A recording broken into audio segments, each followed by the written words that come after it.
Okay, so welcome home, back to New York, Adi Carney, who just went on a crazy tour on college campuses throughout the United States, and I'm just wondering what the hell's going on? So, in the past 4 months, I traveled in around the United States and speaking, and I got the opportunity to go to a lot of college campuses. Just sitting at a table, big sign, I'm an IDF soldier with Israeli flag, and unfortunately, the reactions I'm getting from students, it's literally insane. With all the fake propaganda right now that's going on in social media, all the fake news, people have no clue what's going on, and all the aggression that they just collecting from all the classes going towards me.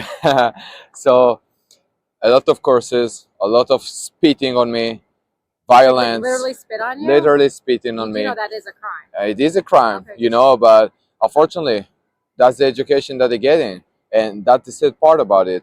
And for me, I'm always staying calm, being nice, being friendly. Some people coming, cursing me, and I'm telling them back, like, thank you, because that's what I'm trying to show the world and for these kids. And a lot of times they just publish that I'm there in the university, and there's crazy comments. What the fucking terrorist doing in my university? And also some kids who actually came up and talked to me said, "Bro, like what you talking about? He's a good person." I actually went and talked with him, and he been so nice and kindful. He just want to explain what exactly is going on in his country from a perspective of someone who been actually there.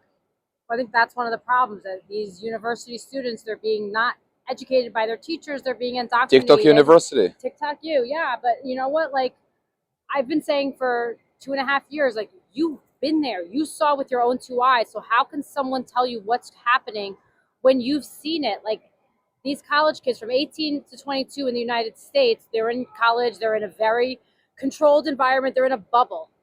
But you're 18 to 22, you were in a war. And that's a very different lifestyle than what these kids know. And you're not trying to force them into learning something. You're just actually showing them this is what happened. I saw it, and they still don't believe you because they're being told by propaganda. Yeah, I agree, and I think that is a big difference. And I have nothing bad to say about the college students in here. I think that it's very important. But the age of 18, instead of going to college to educate myself, I'm going to the IDF, because if I'm not there on the front lines, who knows? Maybe next time Hamas is going to operate all the way to Jerusalem, where I live, and to do the same things to my family. So I know when I'm fighting in Gaza, I'm looking back. That's my home over there. If I'm not there, so Israel can collapse. And they must understand that also, that there's a big gap of 22, 21 years old Israeli to 21 years old in America, because we're growing up much faster. It's much maturity, and they need to understand that. And I face a lot of people my age telling me that I committed a genocide, a starvation in Gaza, and I'm telling them, you need to educate yourself, because you never been to Israel. You just saw all these things on social media. So how can you tell me that I'm wrong and you're right if you just saw all these things on your phone? Come to Israel, see yourself. If you're, I look, when I was in Israel last summer, I literally saw the aid trucks on the highway. This wasn't a photo op. I was driving down to go see the Nova site, which was brutal. And on the way down, we saw the aid trucks, and they were not from the United States or Israel. They were from the United Arab Emirates. I have pictures, I can give them to you. And that is what we saw. So the aid was going in. And today, in May of 2026, Hamas is forcing women and children to do sexual favors to get aid. That's not the United States. That's not Israel. That is Hamas. And I feel like they don't understand what an actual terrorist organization is, because since 9/11 in this country, we haven't seen an actual terrorist organization operate and do anything that big on our land, on our I soil. agreed, and I'm feeling like people also, the young generation especially, forgot what happened on 9/11, Yeah. because they didn't born in this time, and people likely to forget these things, but they need to remember these extreme regimes, and we need to avoid that, especially right now in the United States. And you said yourself also that it's very important also for the Jewish people to stand up to speak, because that's the same way that the Holocaust started, with this little stuff, that they just separate the Jews inside of the university. Yeah. You said about this man Frischman, who just running for the governor also in Florida. He just went over there, he spoke, and they didn't allow the Jewish kids to enter the room. I mean, that's how the Holocaust started, this separation from the Jewish people. But you know what? This time we have military, we have country, one of the best military forces in the world, and we're You're going the to only stand ones up. coming to save the Jewish people. I We agree. unfortunately learned that under the Biden administration that the hostages that were American citizens, they suffered the same fate as the Israeli hostages and hostages from other countries around the world. The only ones who went in and lost their soldiers fighting for the hostages was the IDF. No other international forces were a part of those operations. It was you guys. I agreed. And also for me, when Hamas just entered Israel, so they didn't care if you are black, white, Muslim, No. Chinese, even the Italian people just came to work in Israel. They didn't care about it. They just came to murder for hate. Yep. And in the other side, also, when I'm going right now, I'm spreading the light of Israel. I want people to see I'm an IDF soldier. Yes, I'm friendly. You're I'm not a friendly. monster. I think you're a really good advocate for the IDF because I can say this from personal experience. You're a big goofball. You're very funny. You're fun to be around. You have a big personality. I don't see you. You're standing right in my face. I don't see you as a threat. I see you as my adopted son. And believe me, if this kid who just came and just ripped off my sign, if I've been a real terrorist, he was in real troubles. You're You not have going luck up- that I'm not a real terrorist. You're not going up to Yahya Sinwar and going right into his face. Agreed. The other thing that I would notice, and I feel like this is what you were bringing up, is they are isolating the Jewish students. All of their events are not with the rest of the school. So I kind of feel like when you are there, like they feel like almost a sense of security because they have an IDF soldier there to stand up for them, even though it's Agreed. you versus 50 crazy people. You have security there. 50 in the minimum, less Yeah. 50. But then when you leave, these kids are by Yeah. themselves living on a campus with people who want them literally dead. There is Yeah. no middle ground. So I think that's how some of the Jewish students are unfortunately turning against their own people because it's like they're doing it to save themselves, which Jews did in 1938, and they were the first ones on the trains. But I also feel like these universities are not protecting their Jewish students because they're I agree. isolating them and they're putting us in our back in a ghetto. I agree. You just saw one of the staff who just removed me to other place of the university.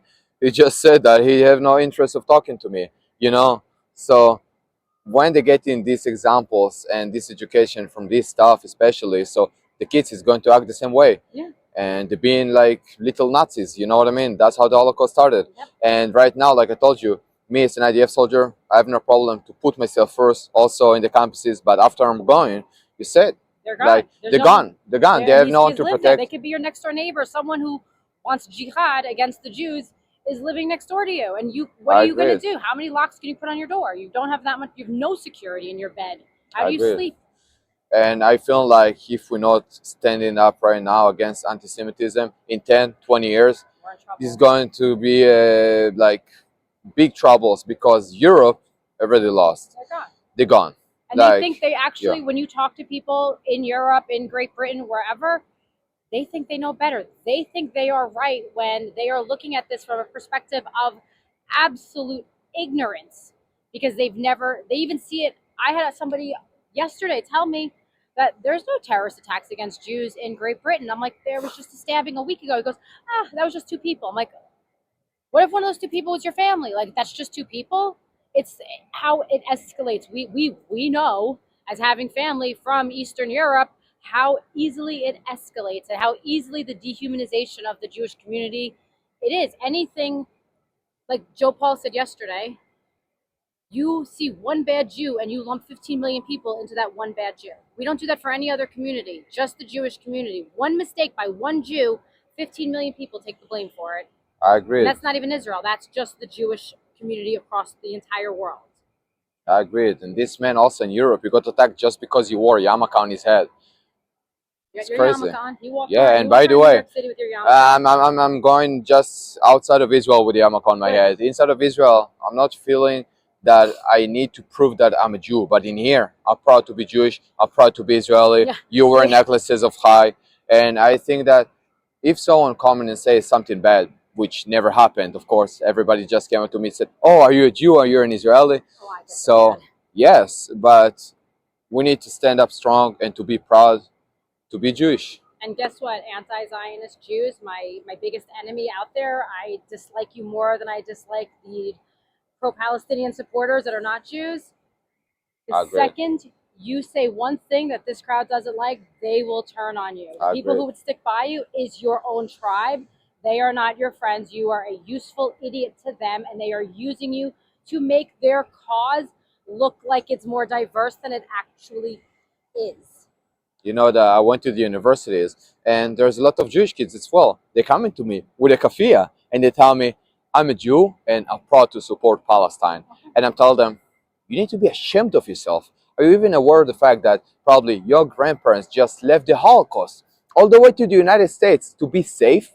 If they saw that their grandchild right now acting like that, they'd be ashamed of you. What is Yeah. going on? I'm just fighting for the country, and the other side of the world there is Jewish who just acting like that. I mean, it's crazy. There's always, we saw the Jews, the Arab Rav in Egypt. There's always Jews that turn against ourselves for their own self-interest. It doesn't work. But I said the same thing to a woman who screamed at me, who was Jewish, lesbian, downtown. I know her face, saw her all the time. She loved yelling at me. Then she told me she was Jewish, and she said, and my parents are so proud of everything I do. And the response was, but your grandparents would be ashamed of you because they escaped this hate. They survived this hate so you could thrive, and instead you're giving into the same hate that got them to lose family members, their friends, their family, their entire society. Like, we need to be the proudest Jews we can be, and we need to be as Jewish. I'm not even saying religious, just be proud, be loud, let people see you for who you are, because that's the only way we thrive, is when they see that we're not all the same. We don't look the same. I mean, we look nothing alike, but we're all the same, that we are all different colors and sizes and personalities and everything. Like, show off who you truly are, and that way people respect us more. They even said in the tunnels that Hamas respected the Jews who kept Shabbat and who said their daily prayers, because even though they hated us, they respect religion. So be a good Jew. And I don't mean religious. Be a good person. I agree. Be the light.